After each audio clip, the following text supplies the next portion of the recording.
ఏదో చిన్న సత్కారం. ఇక మరి నిన్ననే ఎలక్షన్ అయిపోయింది. ఇక నేనే ఇక్కడ రమ్మన్న హెడ్ క్వార్టర్లో మళ్ళీ రేపు ఒక్కరోజు రేపేమో ఎలక్షన్ ఉన్నది మనకి 6 మండలాలు ఉన్నాయి. ఇక మళ్ళీ కుదిరది, మీరు దూరం నుంచి రావాలని చెప్పి ఇక మీ 2 మండలాలకు సపరేట్గా ఒక్కసారి అందరం కలిసినట్టు ఉంటుంది, కలిసి భోజనం చేసి సత్కరించుకున్నట్టు ఉంటుంది అని చెప్పి రమ్మన్నా. మీరు వచ్చినందుకు కూడా మీరు పెద్ద మనసుతోటి ఇంకా 2 రాలేదు. మరి వాళ్ళు రేపు ఎల్లుండి మనతోటి మన ఇంకో ఎలక్షన్ తర్వాత కలుస్తా ఉన్నారు. మరి వాళ్ళను ఆ టైంలో వాళ్ళని కూడా సత్కరించుకుందాం. మరి ఏది ఏమైనా మీరు ఇంత పెద్ద ఎత్తున మంచి మనసుతోటి ఎవరైనా ఓడిపోయిన వాళ్ళు ఉన్నా కానీ మనల్ని 2-3 నిలబడ్డారు. వాస్తవంగా వాళ్ళు కూడా నిరుత్సాహపడద్దు. మళ్ళీ రేపటి నుంచి అందరం కలిసి మళ్ళీ ఇంతకుముందు ఎట్లున్నామో అదే విధంగా పనిచేసుకోవాలి. నిన్న మన పోటీ పడ్డాం కదా, ఇవాళ ఓడిపోయింది కదా అని దూరం పెడితే మంచిగా ఉండేది, మన పార్టీ నష్టపోతుంది. మళ్ళీ అందరం కూడా కలిసి అన్నదమ్ములుగా పనిచేసుకుందాం. నాకు గెలిచినా ఓడిపోయినా మన పార్టీ కార్యకర్త అందరూ సమానం. ఓడిపోయింది కదా నేను దూరం పెట్టా, గెలిచింది కదా అని చెప్పి జబ్బల మీద ఎక్కించుకోండి. మనోళ్ళు 2-3 నిలబడ్డారు.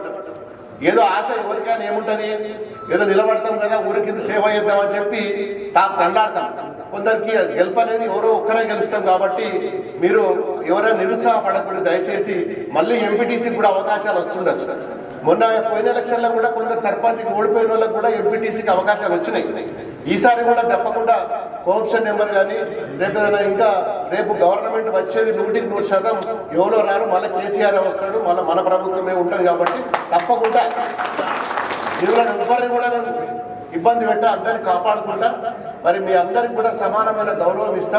ఎవరైనా రానోళ్ళకు కూడా ఏదో నామినేట్ పదవులో ఎంపీటీసీలో కోఆప్షన్ నెంబర్లో ఇచ్చుకుందాం, గౌరవం ఇచ్చుకుందాం. కొందరు పార్టీ అధ్యక్షులు ఉంటుంది, కొందరు గ్రామ పార్టీ అధ్యక్షులు కానీ ఇంకేదన్నా కానీ మరి అందరినీ కూడా కాపాడుకుందాం.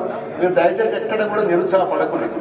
ఎందుకంటే ఇంకా మన పనులు కూడా ఈ ప్రభుత్వం వచ్చినాక చాలా గ్రామాలలో మనకు ముఖ్యమైన సమస్య రోడ్లు లేవు. బాబు గారు మాట్లాడకుండా ముఖ్యమైన సమస్య రోడ్లు లేవు. కొన్ని గ్రామాలకు నేను ఇప్పుడే మా కొత్త సర్పంచ్ వచ్చి మా గ్రామ పంచాయతీ కంప్లీట్ చేస్తారు అన్నాడు. తప్పకుండా అవి చేపిస్తా. చిన్న ఏమైనా ఉంటే మన స్థాయిలో నేను చేపించుకుంటా. మనం కూడా కొట్లాడదాం.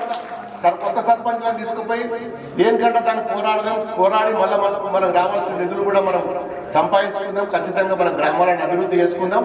మీ సహాయ సహకారాలు ఖచ్చితంగా నాకు ఉంటే డెఫినెట్గా నేను ముందుండి నడిపిస్తా. మీరందరూ కూడా కలిసికట్టుగా మరి పనిచేయవలసిందిగా కోరుకుంటూ, ఎవరైనా ఓడిపోయిన వాళ్ళు ఉన్నా కానీ నిరుత్సాహపడద్దు.